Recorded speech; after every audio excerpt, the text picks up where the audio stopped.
YouTube family. This is Take 5 with Nanette, where we spend a few moments looking at a nugget of information that has the potential to help all of us change our perspective and learn to think for a change.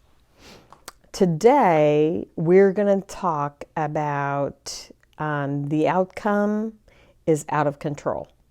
That's the title of our subject today, and what we're going to approach this from is the fact that, it's one of my favorite subjects, and that's the subject of self-control. And so one of the things that we have to come to realize, and it's a really hard thing for people who are perfectionists, claim that they're perfectionists, and that is to realize that most of the time, the outcome is out of our control. There's so many variables in life that you could do something 100% by the book or by your rules and guidelines, and it could not come out the way you expect.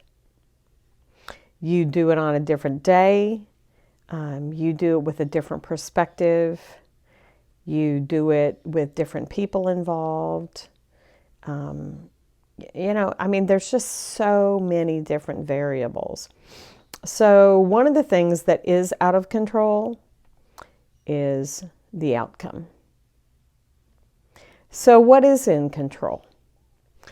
And what we can realize is that the sooner we realize it, the more peace we'll have in our life, and the more self-assurance, and the more confidence, and the more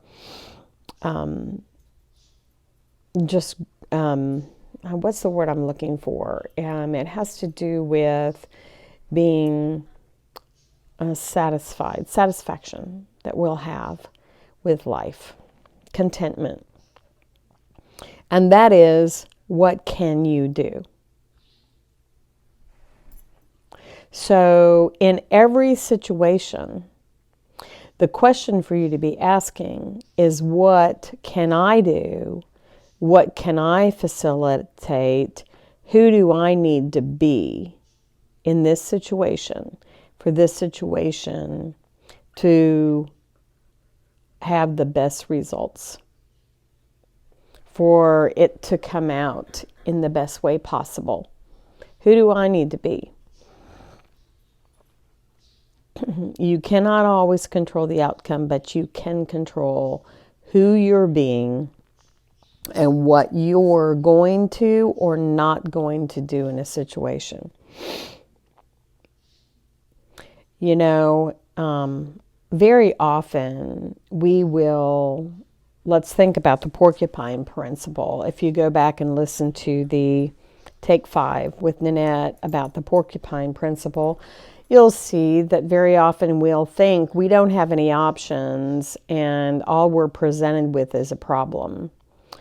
And then whenever we see that problem, what we want to do is worry about the outcome. And what if this? And what if that? And what if this?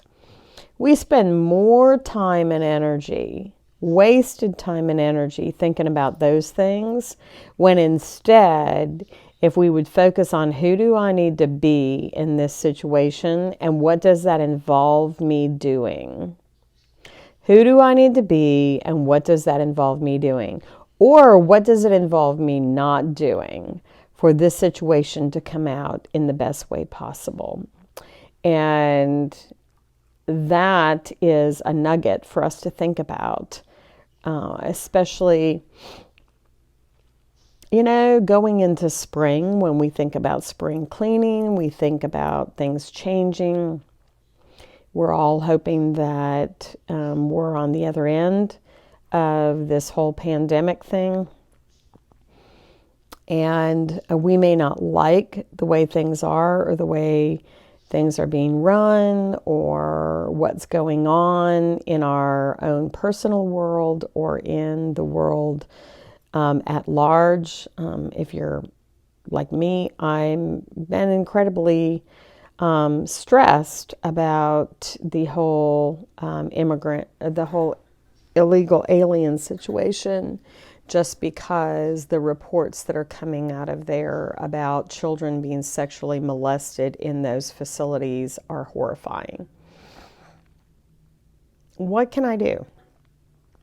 You know, who do I need to be in this situation when I don't have any power to change that situation right now? What do I have the power and authority to do? And what I do have the power and authority to do is make people aware and to pray. So until we talk again next time, I hope you guys have a blessed day. And as always, I want to thank you for taking the time to listen to Take 5 with Nanette.